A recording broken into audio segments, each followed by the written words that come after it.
नमस्कार दोस्तों।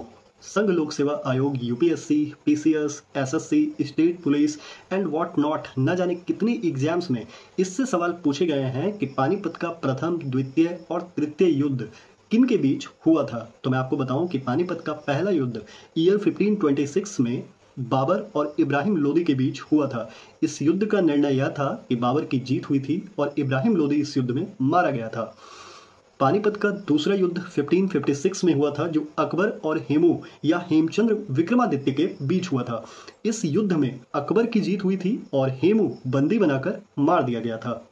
और पानीपत की तीसरी लड़ाई हुई थी ईयर 1761 में, जो लड़ी गई थी अहमद शाह अब्दाली, जो एक अफगान शासक था, और मराठा सेना के बीच, जिसका नेतृत्व विश्वासराव और सदाशिवराव कर रहे थे। इस युद्ध का निर्णय ये था कि अहमद शाह अब्दाली की जीत हुई थी और मराठा सेना को बहुत बड़ा झटका लगा था। कहते हैं कि मराठा सेना की कमर ही टूट गई थी इस लड़ाई में। विश्वासराव, सदाशिवराव मारे गए, लाखों सैनिक साथ ही साथ इस युद्ध में मारे गए थे। तो ध्यान रखिएगा, ये तीनों लड़ाइयों से कई बार कॉम्पिटेटिव एग्जाम्स में सवाल पूछे जाते हैं। सी यू सून।